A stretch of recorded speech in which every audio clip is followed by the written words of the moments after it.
ওরে ভ্রমণ গান অল্পে অল্পে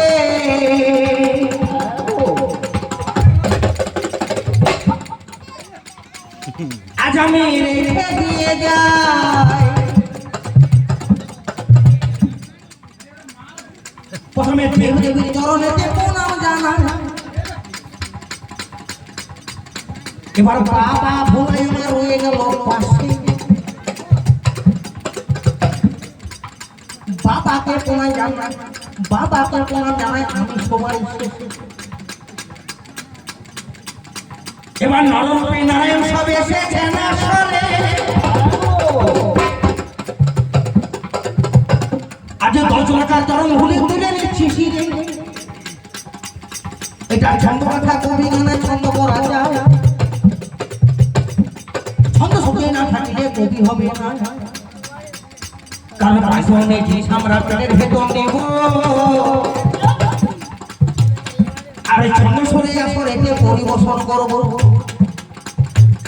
এটি প্রতিযোগিতামূলক সমান সমান বাছিয়া বাছিয়া মাইনা দেখে প্রতিমা। কোনদিন একটি দলে অভিজ্ঞানা হয় না কোনো কালে, তাই তো মোটা সময় মাইনা দিনের কবির দুটি দল। এটি ঝগড়ে অভিজ্ঞানা জানেন তো সবাই।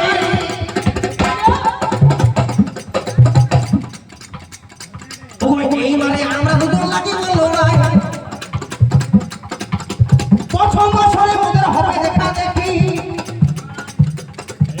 দ্বিতীয় বছরে করবো মোকাবকি। আবার তৃতীয় বছর যখন চলে আসবে ভাই,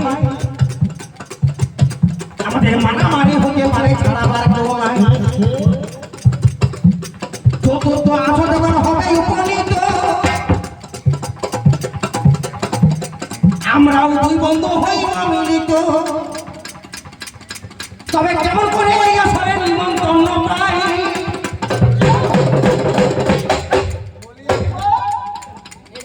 আজ ছন্দ করে যাই আমি একটু বলি যাই। এটা জানি কয়েক আগের কথা জানাই আমি খুলে। একটা ফোনে আমি পেয়ে গেলাম আমার মোবাইল, এই মুরগা টোনা হতে যখন কয় মিলে গেল, হনুমান পূজা কমিটি সিদ্ধান্ত একই আসল অভিজ্ঞানা আমাদের চাই। আমার ফোনে যখন ফোনটা লাগায়, আগামীকাল তিনি আমার ফাঁকা জানতে চাইল।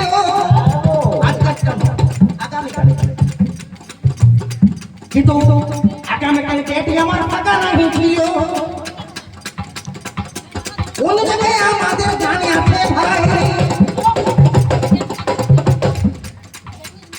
নিয়ে আগামীকাল ডেটি আমি দিতে পারলাম না, বলে ঠিক আছে তাই আমার আগের দিন মানে 11 চৈত্র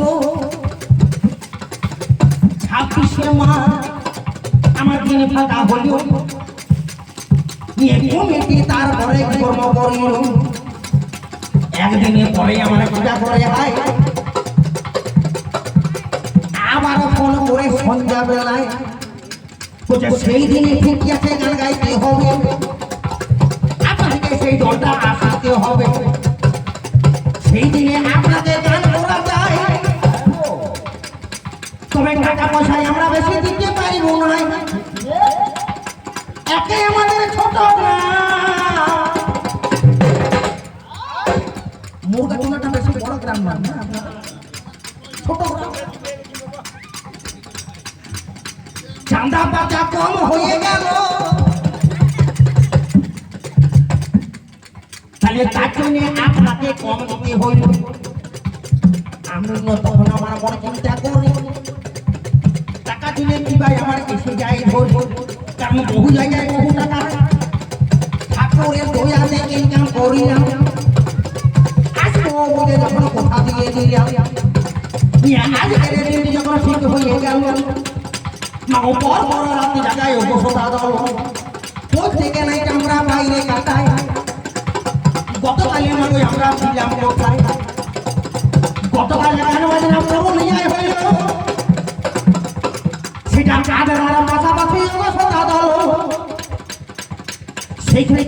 লেগে রামদান সকালবেলায় বাড়ি ফিরি ওগো বিমান যে সময়ে সকালবেলায় বাড়ি ফিরে আসি আমরাও সঙ্গে সঙ্গে বিবাহ প্রবেশে দেখতে ঘড়িতে 12টা বাজিল ঘুম থেকে উঠে পড়ি ওগো সদা দল চান করে খাওয়া দাওয়া পুনরায় সারিলাম পুনরায় বিছানাতে টেনে ঘোরাইলাম 2 ঘন্টা রেস্ট করলাম ভাই একবারে উঠে গেলাম হিজাব পাল্টাই 5টার সময় যখন ঘুম থেকে উঠলাম আমরাও চা খেয়ে গাড়ি ছেড়ে দিলাম ধীরে ধীরে গাড়ি আমার ঘুরতে থাকিল একবারে ডাবল মোড়ে উপনীত হইল একটা দোকানেতে দাঁড়িয়ে পড়িলাম গরম গরম সিঙ্গারা চাই আমরা খেলাম পুনরায় গাড়িটা ছেড়ে দিলাম ভাই একবারে হাটেতে আমরা যাই এইখানে থেকে মাত্র আসিয়া গেলাম যত সম্মানী এখানে পেলাম সম্মানের পরিবেশে কিনা থাকিল সব রকম আয়োজন আমাদের দিল এই আয়োজনে লড়াই করিব সংঘাতা কবি গানে আসরে জানাবো নরকে মারা সবেকে নামরে কত কারণ ভুগে তুলে দিলাম ফিরে ওদের বুঝলাম সদা আজকে বসে বসে কবি গানটি করিবেন শ্রবণ